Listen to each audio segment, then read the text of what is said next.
साथियों, आज संबल में हम जिस अवसर के साक्षी बन रहे हैं, ये भारत के सांस्कृतिक नवजागरण का एक और अद्भुत क्षण है।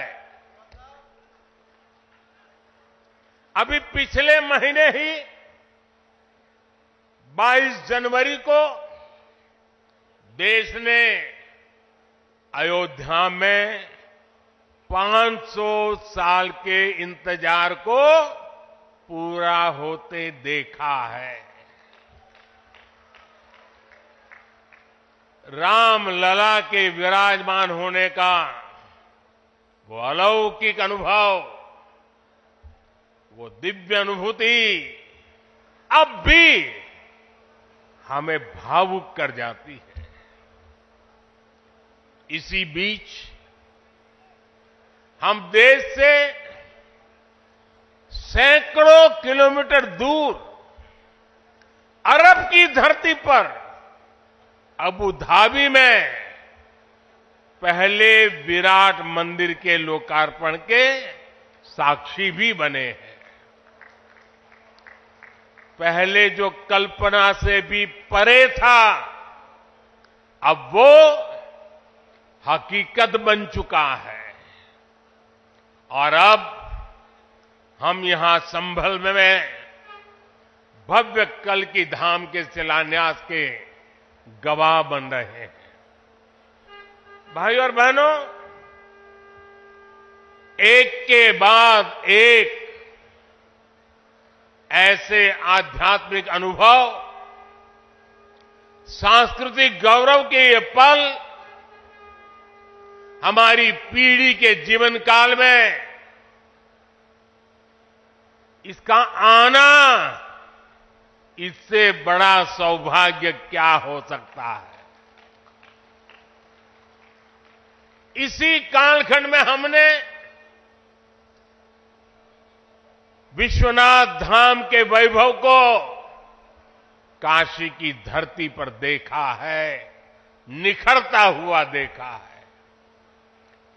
इसी और रिकॉर्ड संख्या में विदेशी निवेश भी आ रहा है। ये परिवर्तन प्रमाण है साथियों, और प्रमाण इस बात का है, समय का चक्र घूम चुका है। एक नया दौर आज हमारे दरवाजे पर दस्तक दे रहा है। ये समय है हम उस आगमन का दिल खोलकर स्वागत करें। इसलिए मैंने लाल किले से देश को विश्वास दिलाया था, यही समय है, सही समय है। साथियों, जिस दिन अयोध्या में राम मंदिर की प्राण प्रतिष्ठा हुई थी, तब मैंने एक और बात कही थी। 22 जनवरी से अब नए काल चक्र की शुरुआत हो चुकी है। प्रभु श्री राम ने जब शासन किया तो उसका प्रभाव हजारों वर्ष तक रहा। उसी तरह राम लला के विराजमान होने से अगले 1000 वर्षों तक भारत के लिए एक नई यात्रा का शुभारंभ हो रहा है। अमृत काल में राष्ट्र निर्माण के लिए पूरी सहस्त्र शताब्दी का ये संकल्प केवल एक अभिलाषा भर नहीं है, ये एक ऐसा संकल्प है जिसे हमारी संस्कृति ने हर कालखंड में जी कर दिखाया है। भगवान कल्कि के विषय में आचार्य प्रमोद कृष्णम जी ने गहरा अध्ययन किया है। भगवान कल्कि के अवतार से जुड़े कई सारे तथ्य और शास्त्रीय जानकारियां भी आचार्य प्रमोद कृष्णम जी मुझे बता रहे थे। जैसे उन्होंने बताया कि कल्कि पुराण में लिखा है, शंबले वस तस्तस्य सहस्त्र परिवत्सरा, यानी भगवान राम की तरह ही कल्कि का अवतार भी हजारों वर्षों की रूपरेखा तय करेगा। इसलिए भाइयों और बहनों, हम ये कह सकते हैं कि कल्कि काल चक्र के परिवर्तन के प्रणेता भी है और प्रेरणा स्रोत भी है। और शायद इसीलिए कल्कि धाम एक ऐसा स्थान होने जा रहा है जो उन भगवान को समर्पित है जिनको अभी अवतार होना बाकी है। अब कल्पना करिए, हमारे शास्त्रों में सैकड़ों हजारों साल पहले भविष्य को लेकर इस तरह की अवधारणा लिखी गई।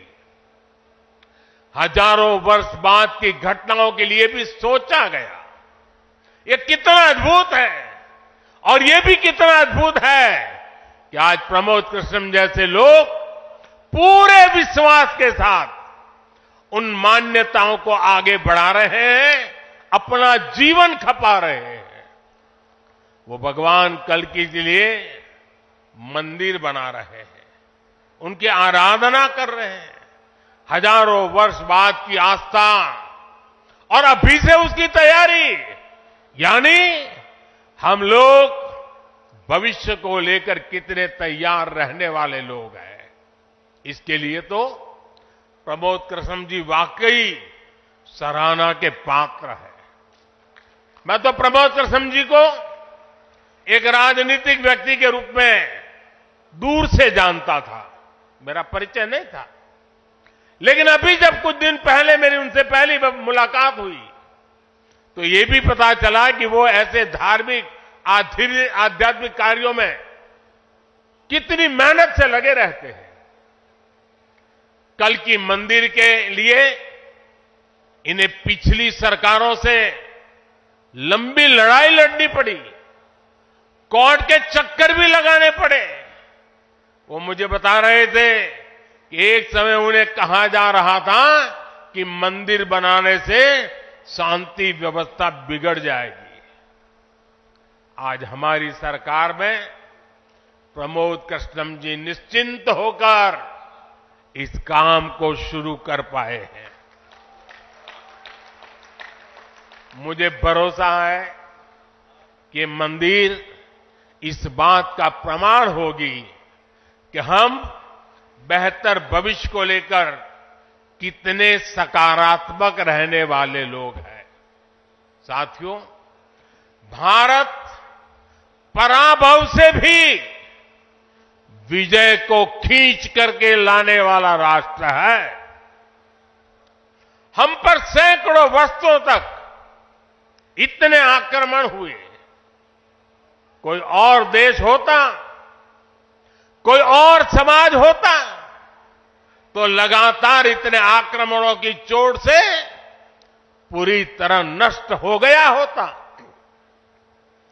फिर भी हम न केवल डटे रहे बल्कि और भी ज्यादा मजबूत होकर सामने आए।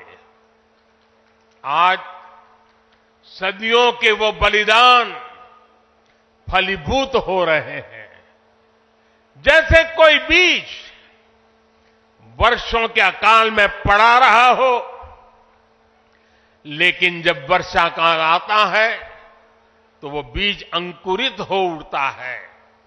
वैसे ही आज भारत के अमृत काल में भारत के गौरव, भारत के उत्कर्ष और भारत के सामर्थ्य का बीज अंकुरित हो रहा है।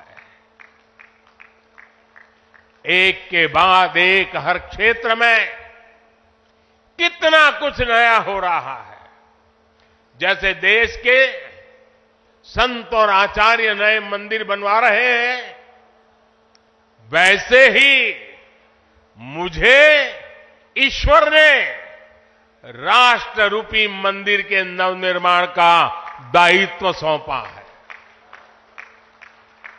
मैं दिन रात राष्ट्र रूपी मंदिर को भव्यता देने में लगा हूं, उसके गौरव का विस्तार कर रहा हूं।